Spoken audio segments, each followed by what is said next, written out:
મહાભારત પરશુરામ અને કર્ણનો પ્રસંગ. અસત્ય દ્વારા પ્રાપ્ત કરેલું જ્ઞાન દરેક સમયે સાથ આપતું નથી. આવા જ્ઞાનથી પરેશાનીઓ વધી શકે છે. પરશુરામજી પાસે વિદ્યા પ્રાપ્ત કરવા માટે કર્ણે અસત્યની મદદ લીધી હતી. મહાભારતમાં પરશુરામ અને કર્ણ સાથે જોડાયેલો એક પ્રસંગ છે.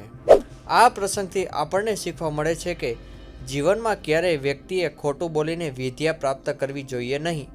મહાભારત પ્રમાણે પરશુરામે આખી પૃથ્વી કશ્યપ ઋષિને દાન કરી દીધી હતી. તેઓ પોતાના બધા અસ્ત્ર શસ્ત્ર પણ બ્રાહ્મણોને દાન કરી દીધા હતા. અનેક બ્રાહ્મણ તેમની પાસે શક્તિઓ માગવા માટે પહોંચી રહ્યા હતા. દ્રોણાચાર્યએ પણ તેમની પાસે થોડા શસ્ત્ર લીધા. ત્યારે કર્ણએ પણ આ બાબતથી જાણ થઈ.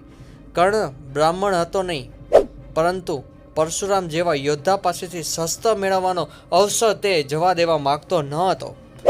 કર્ણને એક વિચાર આવ્યો. તે બ્રાહ્મણનો વેશ ધારણ કરીને પરશુરામને મળ્યો. તે સમયે પરશુરામજી પોતાના બધા શસ્ત્રો દાન કરી ચૂક્યા હતા.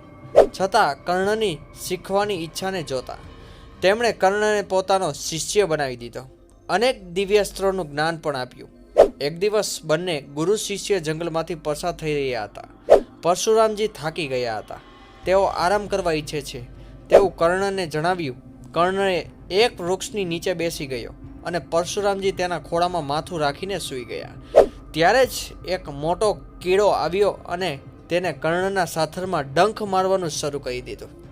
કર્ણને દુખાવો થયો, પરંતુ ગુરુની ઊંઘ તૂટે નહીં તે વિચારીને તે ડંખને મારે તે સહન કરતો રહ્યો. તે જીવ સતત ડંખ મારીને કર્ણના સાથને લોહી લુહાણ કરી દીધો. લોહીનો સ્પર્શ જ્યારે પરશુરામજીને થયો ત્યારે તેઓ જાગી ગયા. તેમણે તે જીવને દૂર કર્યું. પછી કર્ણને પૂછ્યું કે તે આ જીવને દૂર કેમ ન કર્યો. કર્ણે જવાબ આપતા જણાવ્યું કે જો કે થોડું હલનચલન કરે તો ગુરુની ઊંઘ તૂટી જાય અને તેની સેવામાં વિઘ્ન આવે.